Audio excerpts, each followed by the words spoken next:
Everyone, and welcome back to this episode of Just Another Year in Chicago. My name is Nick Brody. I am joined alongside my co-host and good friend Tony Sapita, and it is Friday Fun Day. Happy Friday, everybody. It is week 2 of the 2021 NFL season, and the Chicago Bears take on the Cincinnati Bengals this Sunday at Soldier Field at 12 o'clock Central Time. We got our thoughts on what's going to happen, our 3 keys to the game, and score predictions. But before we dive into it, we'd like to thank our sponsor, Lou Malnati's.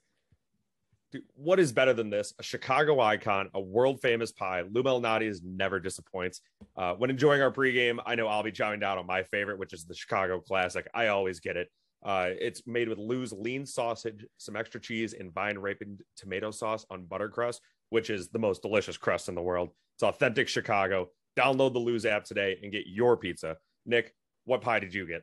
And I ordered the Lou deep dish style pizza. So good, they named it after the guy that founded the whole thing. Spinach mix, garlic, basil, onion, mushrooms, and sliced Roma tomatoes covered with 3 cheeses. Sounds like I'm going to get a pizza and salad all in one. Hopefully my doctor accepts the diet.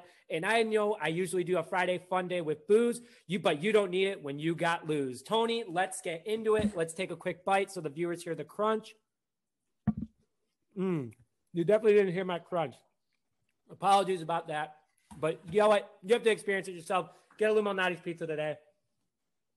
I almost choked on that, so I sounded more normal. But let's get into it today. Overview of the Chicago Bears. The Chicago Bears are 0-1. Cincinnati Bengals are 1-0. The Bears are coming off a loss to the LA Rams this past Sunday night on national television in LA, 14-34. And the Bengals beat the Minnesota Vikings with the final seconds of overtime, 27-24. 2 completely different teams that these teams played. Just want to make that a very quick disclaimer going into it because there's a lot of thoughts going into it. The Bengals played the Vikings, okay? We don't like the Vikings. NFC North, they are not going for a Super Bowl this year. The Rams, on the other hand, could be a Super Bowl contender. We don't know yet. On paper, they look great. But, on the field, they beat the Bears, but you take away some of those misplays, it's a much closer game. So just want to put that out there. The Bears are all over the place with a young offense and nearly aged defense. We hit on that in the last episode. If you want to go check that out on team comparisons. While the Bengals are led, they're a very young and up-and-coming team led by number 1 overall 2020 number 1 overall pick, Joe Burrow. Joe Burrow went 20 for 27 last weekend against the Minnesota Vikings with 261 passing yards and 2 touchdowns. Good bounce back after his season-ending injury last year that happened against the Washington football team. Joe Mixon, on the other hand, though, man, he was a beast for the Bengals last week and will be a problem for the Chicago Bears this upcoming week, even though the Bears actually did a pretty good job maintaining the run last weekend against the LA Rams. Joe Mixon is a completely different animal. He's the only player that was ahead of David Montgomery with more rushing yards in the NFL. NFL, shout out to you for forgetting to put Montgomery on there. Put respect on his name. Holy cow. Hashtag respect David Montgomery. You know what to put in the comments. Joe Mixon had 29 carries, 127 yards, 4.4 yards per carry, and 1 touchdown last week. And in injury news for these Chicago Bears, Eddie Goldman looks to be doubtful again this Sunday against the Cincinnati Bengals with a knee injury. So he's doubtful. He's not out. He's doubtful. More to come on that. Larry Borum suffered a high ankle injury and is out. He's going to miss some time. And finally, Jason Peters, my mouth is still watering from the Lou Malnati's. I'm sorry. Talking and doing this at the same time. Holy cow, folks. You don't want to know how hard it is. I just want to eat some more right now. Jason Peters is limited all week in practice, and he is questionable for the game. Tony, any other thoughts I missed on so I can have a bite of pizza? I think you nailed it, but I'll talk so you can take a bite because I think about doing the same thing right now. With the Eddie Goldman injury, it does say he's doubtful, but I believe it was NBC Sports Chicago. They reported that not only is it doubtful, but there's a slim chance he plays. So very slim. I don't think he's going to play, unfortunately. Slimmer than the sausage on your pizza. That's all I got to say. So let's go to the offense real fast. Tony, please take a bite while you can. I'll start rambling again. The offense will be led by Andy Dalton this week, week 2 weeks in a row of Andy Dalton being the starting quarterback for the Chicago Bears. Dalton is taking on the original team that drafted him in the Cincinnati Bengals, who drafted him 35th in the second round back in the 2011 draft. In the 2011 draft with the 35th overall pick. 9 years, 31,594 passing yards, 204 TDs in 133 games. Dalton did not have a bad career with the Bengals. I know some people also said, hey, Dalton didn't play that bad. And just Matt Nagy did not give him the plays to do it. And yes, Justin Fields would have been much more of a threat because he has the legs to do it. Andy Dalton's got some wheels. Oh, I got to say that he is not the answer. Putting a disclaimer on that. No one come at me in the comments. I am saying that I want Justin Fields to start, but when the time is right. And if the time is right against the Bengals, if Andy Dalton's struggling, by all means, throw the kid out there. I would love to see it. The Bengals let him go after his 9th season with the team. He signed with Dallas last year as a backup, played a couple games while Dak Prescott was out, didn't have the best season. A lot of people were concerned, and that is why. Dalton, wow, I'm going really fast because I'm so pumped about this game. I'm trying to get to it, Tony. Tony, I'm about to ask you a question, I promise. Dalton went 27 for 38 in week 1 against the Rams with 206 passing yards and 1 interception. Many of you know that was in the red zone on opening drive. Matt Nagy did not let Andy Dalton throw the ball more than 20 yards last game. Just want to make that out clear. We're the only team that did not throw more than one. We threw one play that went for more than 15 yards in the air. We're the only team that had 1. The next team had 4. Absolute disaster. Tony, what does Andy Dalton have to do against his former team to have more success? Are the Bengals, and the Bengals have a much easier secondary. There's no guy named Jalen Ramsey on the other side of the ball, but they're young and fast. What do you do in order to have success against this team? Yeah, so the speed obviously will be an issue, but being young means you probably don't have as much experience. Of course, there are the outliers, but Andy Dalton, he's going to have to use his 11 years of experience, of NFL knowledge. Of course, he was obviously on the other sideline. Maybe he could bring a little of that over here when game planning against the Bengals, but he's going to have to use his knowledge and experience to kind of disguise where he wants to go with the football, because once these DBs recognize where he's going to go with it, they will be there, and they will be there fast, especially if we're not, throwing deep balls at, because apparently we threw only one. And obviously I think it was incomplete too. So he's definitely going to have to, yeah. So you gotta have to disguise everything you do, and definitely don't give them the advantage of using their speed. So I'm going to throw a curveball at you really fast. Do you think Justin Fields is going to get more playing time then against the Bengals? Oh, well, now you're skipping ahead to my third key of the game. Okay. I'll tease it and say yes. Okay, but you'll get to the explanation later during your keys to the game. So again, more of the overview of the offense as a whole. David Montgomery is the number 2 rusher in the NFL after week 1. And I believe that is after even last night's game against the Giants in Washington. I am so mad because I have Barkley on one team. I have Gibson on the other team. I am very upset. I don't want to talk about it. I just have to put that out there. But David Montgomery on 16 carries. Okay. Let's just put this out there. Joe Mixon had 29 carries for 127 yards. The only guy ahead of David Montgomery rushing yards wise, 4.4 yards per carry and 1 touchdown. David Montgomery had 13 less carries. So do some math. That's 16 carries for 108 yards, 6.8 yards per carry, and a touchdown. Wow, that loses talking right now. Not a bad day for him, especially against an offensive line that's ranked 24th in the NFL right now. So let's go to the offensive line. The offensive line, Cody Whitehair, James Daniels, and Sam Musgrave had an okay game. They did really well run blocking. Pass blocking, I think they did very well. All things considered, that Aaron Donald only had 1 sack, but it got close a few times. Andy Dalton had to move around and make plays for himself, and Justin Fields as well. They struggled again with pass blocking, and our tackle situation this week is a mess because Larry Borum's out for sure, and Jason Peters is questionable, but it sounds like he is going to play. I think they're just putting him down as questionable right now for game planning purposes. But Tony, do you think the line can keep up the success they had against a very, very talented front 7 of the LA Rams? I actually do. This is surprising because I didn't actually think this until kind of going back and watching the game and just kind of hearing everyone else talk about it. Last week was kind of like training with a weighted vest on, going against Aaron Donald. Now you don't have to worry about Aaron Donald wrecking the backfield. So they should be able to handle their own individual assignments, which will give Dalton more time, and it'll also give the running backs. And if they do those crazy end arounds where they actually opened a great hole that Marquise Goodwin missed, that's a whole different story. Should give these running backs better lanes to run through. Yeah, absolutely. And there was that one play that you were talking about with Marquise Goodwin. Literally, he could have darted it upfield, and with his speed, probably would have gotten at least a 30, 40-yard gain, if not a touchdown.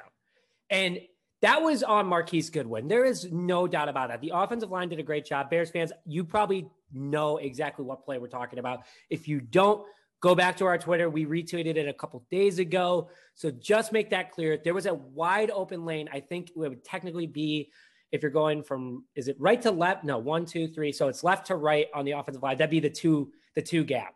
So that'd be where James Daniels was wide open. Could have made a huge play.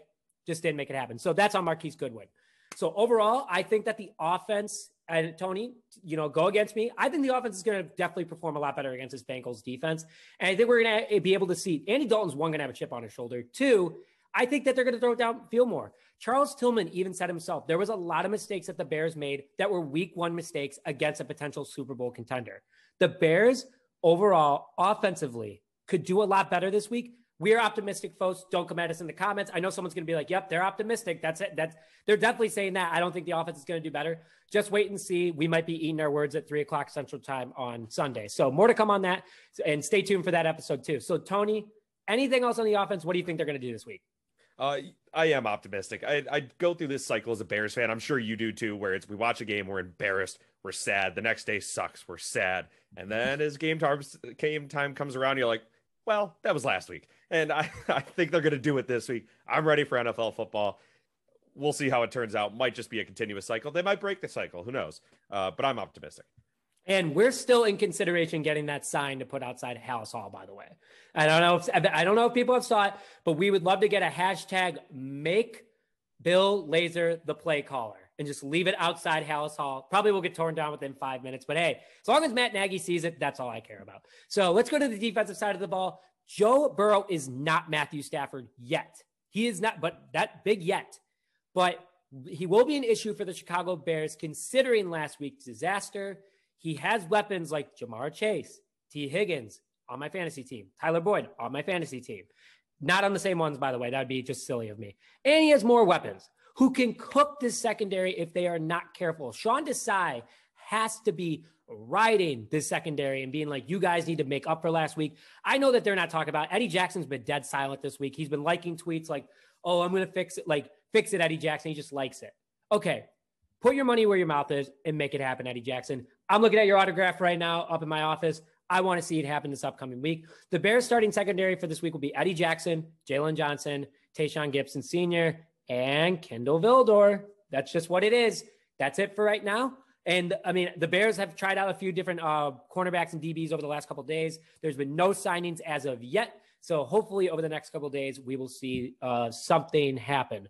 But they will have to bounce back to prove everyone last week that it was a fluke. Man, do we miss Kyle Fuller. Tony, if you are Ryan Pace and the Bears struggle again this week against the Bengals, who are you calling or signing to help the secondary out right away? So, they've really gotten themselves into a hole though, because now you're in week 2. You missed obviously anyone that was a free agent over the offseason. It's tough to trade for a cornerback 1, CB2 this early in the season, especially everyone still thinks they got a shot except for maybe the Jaguars. But we just need Eddie Jackson, like you said, just to play football again. That's all he's got to do. Honestly, I don't even care if he tackles. Just stay with your man. Just stay with your man. That's all you got to do. Tackle would be nice. Anyone can tackle. Eddie Jackson, you could not tackle last week. You ate your words. I'm with you, man. Yeah. I'm with you. So I have figured out the 3 options going into Sunday. First option, okay, it's really simple. It's that we hope and pray that the boys come back to form this week. Probably the least likely option. Number 2 is throw all morals and values out the window and sign Richard Sherman. I mean, I don't know if he'll be. I'm with you. I don't know if he'll be better than anyone we have, but he'll at least bring that veteran leadership. But again, I don't want them to do that. I don't think he's that good of a person. But they may do that because it is a business. I want you to be careful with number 3. I want you to be very careful with number 3, as in regards to you hope for no injuries with your next statement. I hope that'll be clear when I say it. Number 3 of these. Up. You lost you for a second. You're back. Okay. I think the most likely option of any of these is number 3. We seek out a witch doctor and put a curse on the rest of the league's receivers and turn them into frogs so they can't use their hands to catch football. No injuries. Everyone will be turned back to normal after the game. Everyone will be fine, get their money. But I think that those are really our only 3 options at this point. It stinks that we really didn't address the issue over the offseason. We just made it worse. We let Kyle Fuller walk, and then, oh, hey, we have all this extra money for Jimmy Graham that we can turn into a signing bonus. That's a different thing, though. Listen, I think that Jimmy Graham is still a threat. I don't care what people say. He was our best red zone receiver last year. It is what it is. And excuse me for burping again. This Lou Malnati's just wants to take over the show. That's all I got to say. So overall, I just want to put that Jimmy Graham comment out there really fast. I know a lot of people don't like that we kept Jimmy Graham, but he also is an absolute animal, We did not put. If they don't use him again against the Cincinnati Bengals, yeah, I'm going to start getting really pissed off. But that if they use him, number 2 key to the game, actually, which is funny. So, I didn't read your part. Agree with you. Okay, so I'm just blowing through. I'm just going to stop talking. I'm just going to stick to my stuff, Tony. I'm sorry. The Bears' defensive line, though, was nowhere to be found last week. We had 1 sack against the LA Rams. It was a half sack given to Hakeem Hicks and Robert Quinn. I know, Robert Quinn, half sack. Unbelievable. Still, get your money, man. He's paid more than Khalil Mack this year, by the way. Just want to put that out there. Khalil Mack is $14.6 million. Robert Quinn is $14.7 million. Just want to put that out there. Nice job, Ryan Pace. I don't want to talk about it. Let's just go on with the show. The Rams had a better offensive line, better than the Bengals, no doubt. There was not 1 tackle for loss either for the Bears against the Rams. Not 1. Unacceptable. You're going into this next point. And again, the Cincinnati Bengals gave up 5 sacks to the Minnesota Vikings, who have a very similar defensive line to the Chicago Bears. Just want to put that out there. Report has it that Eddie Goldman, like we said earlier, has a very slim chance of playing Sunday.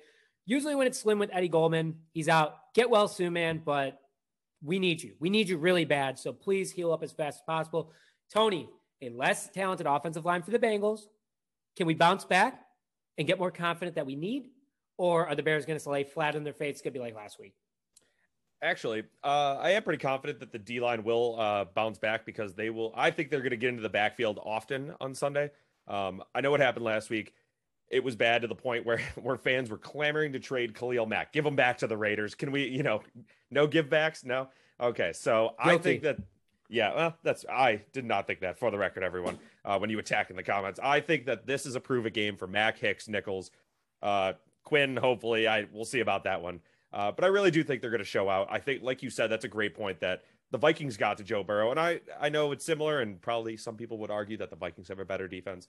I think the Bears have a better defense, especially a better defensive line. So I do think they'll show out because they're going to be pissed. They're going to be mad. They're going to be like, we got to show that, we're not this just disgusting team that can't get 1 tackle for loss. But yes, I do think that they will bounce back. I totally agree. And I think that Sean Desai, it was his first game as an NFL defensive coordinator, as the defensive coordinator, not being under a defensive coordinator. I think he had jitters. I really think he did. I think that he learned a lot. He probably didn't sleep that night, probably didn't sleep on the flight back. I think Sean Desai is going to have a bounce back week. He has to. He just has to. Too much zone last week. That is not that's what did well in 2018. And I'm saying it right now. I'm going to say it right now. We are not 2018 anymore. I'm done riding that wave because it sounds like the Chicago White Sox when they won the 2005 World Series and people were talking about them till 2020. Boom, had to roast you somewhere, Tony. That's all I got to say. Anyway, too much zone last week. The secondary looked confused. He will have to take much more responsibility this week, and he will have to play much more man coverage against the Cincinnati Bengals, and especially go after Joe Burrow. Make his life hell. Joe Burrow, love that you were smoking a cigar after you won the national championship, hat backwards, holding the trophy. Absolutely awesome pick. Want to get an autograph. But overall, I want Joe Burrow to be laying on his back as much as possible this upcoming Sunday. So 3 keys to the game. Tony, hit me with them. I know I hinted at him. Just hit me with them. Of course. So my first one is the offensive line. It just needs to hold up. Like last week, like we said, they weren't bad, but they were not a net positive. They have to win the battle in the trenches if the Bears are going to win this game. You got to give the quarterback time, and you got to be able to get, make more holes like they did at that Marquise Goodwin run. David Montgomery was, getting yard after yard after yard after contact because he's getting hit in the backfield and spinning off it, which is amazing, but he's not going to be able to do that all season. His body will wear down, and that's, he's still a superhero, but eventually everyone has their breaking point. So my second key to the game is, you hinted at it, get Jimmy Graham more involved. We brought him back for a reason. I know people think that it was kind of a crazy use of cap space. They could have done something different with that. But what would be way crazier is if we just didn't target his massive body in the red zone or in short yardage situations. Use the assets you have. That's all you got to do. They threw, I think, 1 pass to him at the start of the game and then just kind of shut him out. I know we saw that at the end of last year too.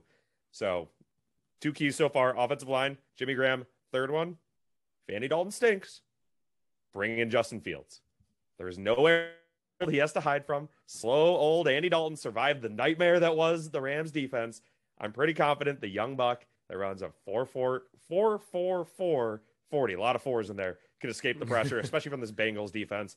He's the best offensive player on this team, in my opinion. I haven't seen that yet, I guess, but I just believe it. And he is the prince that was promised. Unleash Justin Skyler Fields.